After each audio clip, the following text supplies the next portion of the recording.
Perfecto, tenemos el primer invitado. Hoy es el Día Nacional de Prevención del Suicidio, ¿verdad? Un tema realmente que nos viene impactando desde hace tiempo. No es un tema nuevo, pero, no es un tema de esta gestión, de la gestión anterior. O sea, se viene arrastrando desde hace muchos años el incremento de las personas que deciden cortar con su vida. En los últimos 45 años las tasas de suicidio han aumentado, por ejemplo, un 60% a nivel mundial, y Uruguay presenta una de las tasas más altas de suicidio del continente. El año pasado se suicidaron 818 personas, es decir, 60 personas más que ya el año anterior. Y un dato no menor y que genera también qué pasa con los hombres, ¿no? El 78% son hombres. Es una relación casi creo que 4-1, Sí. en lo que es y los adultos mayores, ¿no? Mayormente adultos mayores, aunque creo, vamos a consultarlo ahora con nuestro invitado, pero creo que ha ido incrementándose más en las personas jóvenes. También por lo menos si los separamos por grupos. Con mucho gusto recibimos esta mañana al doctor Eduardo Katz, director nacional de salud, justamente para hablar de la salud mental de los uruguayos, que creo que sigue en CTI, ¿verdad, doctor? Buen día. ¿Cómo anda? Bueno, bienvenido al primer programa de 8am. Es un placer tenerlo. Muchas gracias por la bienvenida y bueno, mucho éxito con este inicio de programa. Gracias. Por favor. ¿Cómo evaluamos a los uruguayos? ¿Cómo evaluamos a los uruguayos en un día tan especial, tan particular? Un día que debiera ser todos los días. Se fija un día al año. Creo yo que es un día de reflexión. Es un día que nosotros podemos pensar en algo tan grave como es el índice que se viene incrementando de suicidios a lo largo de, por lo menos en lo que yo estoy viendo, casi 4 décadas en que yo trabajo en esto. Y en este día, bueno, de pronto es un día que nosotros tenemos que evaluar que este flagelo nos interpela a la sociedad, pero no solamente al sistema sanitario, ni como decían recién, si es de esta gestión o es de esta otra. En realidad los suicidios no reconocen gestiones, por lo menos no partidarias. Yo hago política sanitaria. Pero sí el incremento nos pone a pensar un poco qué podemos hacer para salir de este lamentable podio en el que realmente estamos insertos, porque tenemos una de las tasas más altas de Latinoamérica y ranqueamos a nivel mundial, ¿no? Pero la asistencia psiquiátrica, psicológica, ¿es efectiva? ¿El uruguayo accede o no accede? Bueno, son dos preguntas. Digo, las voy a contestar de a una. Sí. La primera es si la asistencia psiquiátrica y psicológica es efectiva. Yo diría que es la realidad que hay, digamos, en el pensamiento, en el imaginario de cada uno que padece una enfermedad, de sus familiares, de la sociedad, es pensar que este es un tema sanitario, estrictamente sanitario, y que lo vamos a resolver con un psiquiatra, por ejemplo. Un psiquiatra que es visto durante años como un todólogo, como un ser omnipotente, como un ser que puede solucionar todo. Y yo les puedo asegurar, de hecho soy psiquiatra, que eso no es así. Nosotros somos simplemente un médico que hemos hecho determinado posgrado, una disciplina más, que es la psiquiatría, es decir, que trabajamos en la salud mental. Esto se debe abordar por un equipo multidisciplinario, como se hace en ACE, de psiquiatra, psicólogo, asistente social. Muchas veces los trabajadores sociales resuelven muchas cosas que no resuelven los psiquiatras. Y, bueno, licenciado en enfermería, enfermero, pero a su vez todos los integrantes del equipo de salud mental, inclusive los administrativos, los telefonistas, tienen que estar entrenados para saber cómo hablar o cómo recibir a una persona que está padeciendo un dolor. El tema capaz que son los tiempos, ¿no? Porque estamos hablando de suicidio, que es una situación de emergencia, una situación límite, quizá entre el pedido de ayuda y ese momento pasó mucho tiempo y no se pudo dar ese abordaje integral y esto que decía Vivi del acceso a la salud, ¿no? Mental.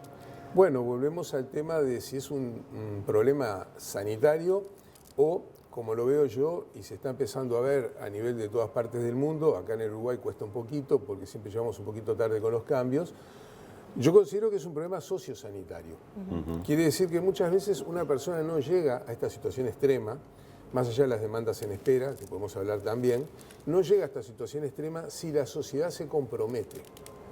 ¿Qué quiere decir la sociedad se compromete? Quiere decir que una persona, es decir, la madre de todas las patologías es la ansiedad.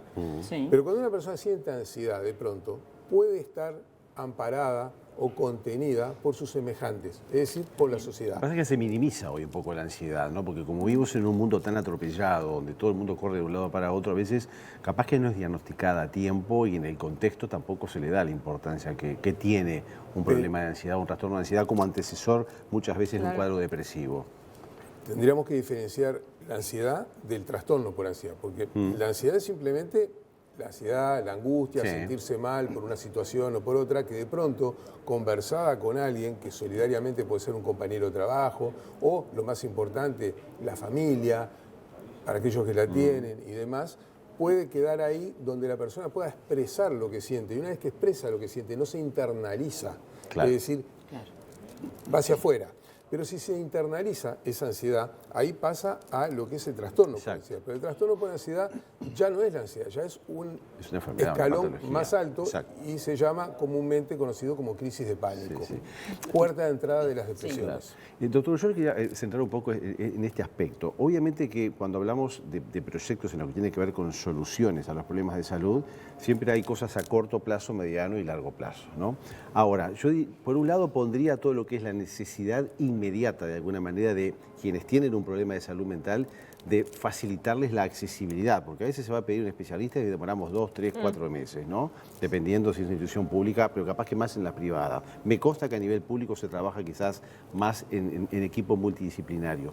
Pero por otra parte, ya que estamos hablando justamente de lo que es el incremento presupuestal, digo, destinado a la salud mental, digo, hay que trabajar también o destinar algo en lo que tiene que ver con la prevención y la promoción en salud para evitar llegar a una situación en la cual ya vayamos a requerir un psicólogo o un psiquiatra. ¿Estamos de acuerdo en eso? ¿Y cómo se está trabajando en eso? Estamos totalmente alineados, porque cuando un paciente llega o pretende llegar a un servicio de salud mental, lo que estamos viendo son las consecuencias.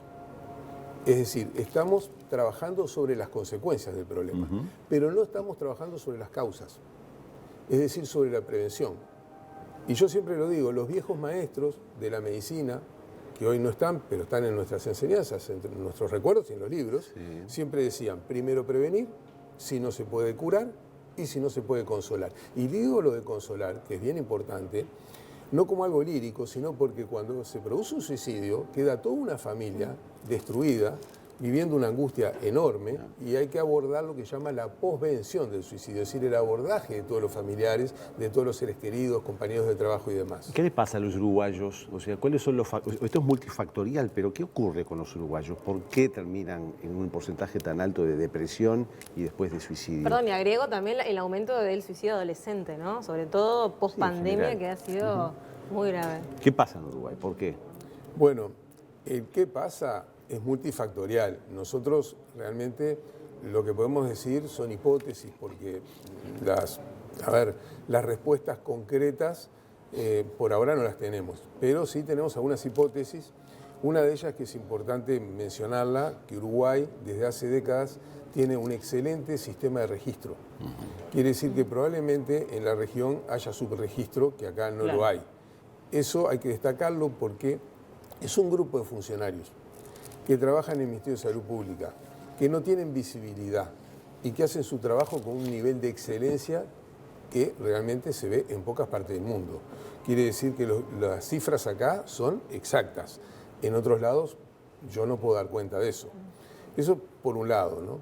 Y por otro lado, porque este es un país también, no es que yo promueva nada, ¿no? Digo, de religión, porque ya me tocó ir al Parlamento por estos temas, no quise ir de vuelta, digo, pero realmente en otros países donde hay más adherencia a la religión, el suicidio no es visto científicamente como una enfermedad, sino es visto como un pecado.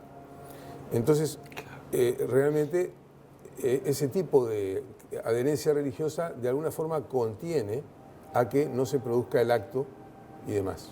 ¿Por qué se da específicamente en los hombres? Estamos hablando del 78% son hombres. No piden ayuda, no llegan a la ayuda. Se cree que el hombre está en esa, que soy hombre, no pido ayuda psicológica, no hablo de los temas con mi familia, con mi esposa, con mis hijos.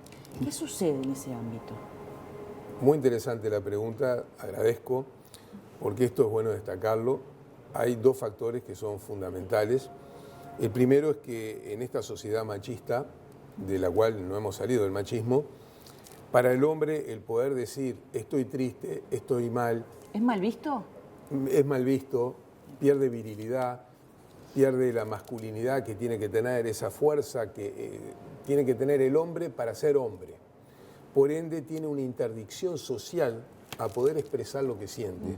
En lo que yo llamo una suerte de analfabetismo emocional, el hombre no se puede expresar. La mujer, es decir, se expresa quizás con mayor facilidad, sin miedo a que la consideren menos mujer por poder decir me siento mal, estoy triste, estoy irritable, en fin, no siento ganas de...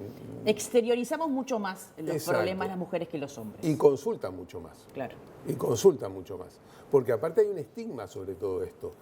Para un individuo que ejerce una profesión, por ejemplo, veamos, la cirugía, un cirujano, tengo colegas cirujanos, venir a atenderse por una depresión. Imagínense que esa depresión genere una internación. Claro. Yo he atendido varios. Hay que internarlos con identidad cambiada, porque esa persona, si se hace público que estuvo internado por una depresión, que es algo así como una gripe y que después se va y se terminó. Sí, sí. Después, ¿a quién opera? Exacto, Claro. exacto. Sí. Y qué importante es consultar. Y cómo cambia la vida, ¿eh? Yo lo admito, hace 2 años atrás empecé con un trastorno de ansiedad generalizado que tuve que consultar psicólogo, consulté psiquiatra y me siento feliz de haberlo hecho porque me cambió la vida, absolutamente. Eso creo, el consejo es que no hay que tener miedo de estas cosas y hay que consultar oportunamente, Pero, justamente para sí, tener una lo que pasa es solución. que los que somos madres, los que somos esposas, nos ocupamos más que nada de la familia, ¿no? En lo que es lo sanitario. Y yo soy la que me encargo de sacar hora para el pediatra, para el psicólogo, o para el psiquiatra, o para medicina general. Yo creo que la mujer, como usted lo decía, está preparada o quiere vincularse más al tema sanitario que el hombre. Puede ser. La mujer se vincula más a todos los temas. Sí, no está solamente bien. al sanitario. A ver, Pero Sí, pero en salud es también. cocinera, es enfermera, la mujer verdad. es gestora, hace todas las gestiones. Yo soy de las que, me duele la cabeza. médico. Lleva toda la documentación. Ya te saqué para mañana. Claro, tiene claro toda la fecha de las facturas. En fin, Está bien. es multiaxial la mujer. ¿Qué pasa con el adolescente? Sí. Porque Jimena lo decía, estamos hablando de la pandemia y lo que significó en el ámbito más que nada de la educación pública, porque yo sé que en la privada hay varios equipos multidisciplinarios que tratan el tema de la adolescencia en los centros educativos y llegan mucho más al adolescente, al día a día y a los cuadros depresivos. En la educación pública, ¿cómo se maneja ese tema? Deberían estar estos grupos multidisciplinarios. Es muy difícil, ¿no? Yo me permito, en fin, tener un matiz con eso porque si bien, por ejemplo, yo fui de educación privada, en mi casa mi única hija también fue de educación privada, conozco bien la educación pública, varió mucho el tema de la educación a lo largo de las décadas. Hubo un deterioro. ¿Sí? Porque yo recuerdo que cuando nosotros éramos pequeños, nuestra primera escuela era nuestra casa, pero nuestra escuela era nuestra segunda casa. Exacto.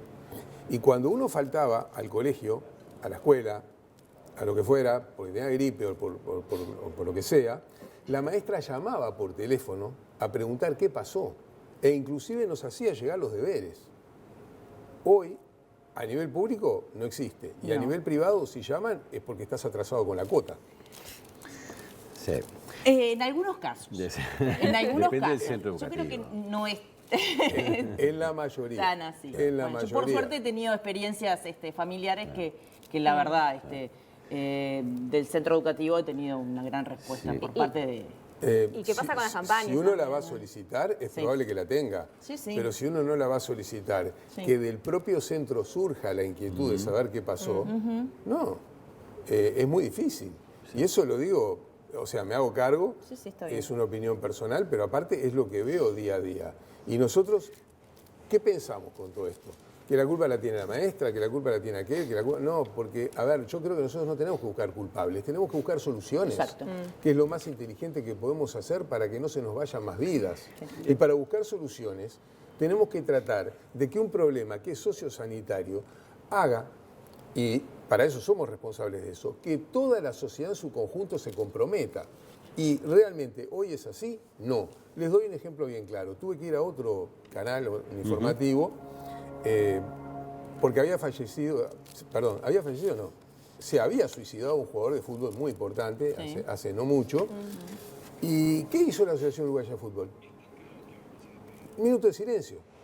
Se involucró, llamó, quizás o sea, yo asumo que es por desconocimiento, ¿no? Digo, pero a ver, llamó a referentes, porque ¿qué pasa con un jugador de fútbol de élite? Un jugador de fútbol de élite es un gestor de opinión, aunque no sea psiquiatra. Quizás le llega mucha más gente que le pueda llegar yo. Y quizás en ese informativo, si hubiera estado un jugador de fútbol de élite, hubiera sido mucho más útil para la sociedad que mi presencia.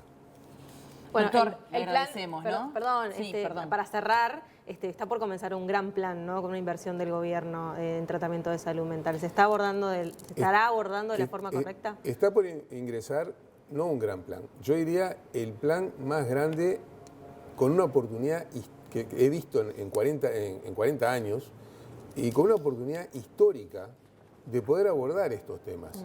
No solamente el tema de la salud mental vinculada al suicidio, porque la salud mental es toda una, sino el tema de las adicciones, que es un tema que también lleva al suicidio y demás. Y la salud mental es un todo.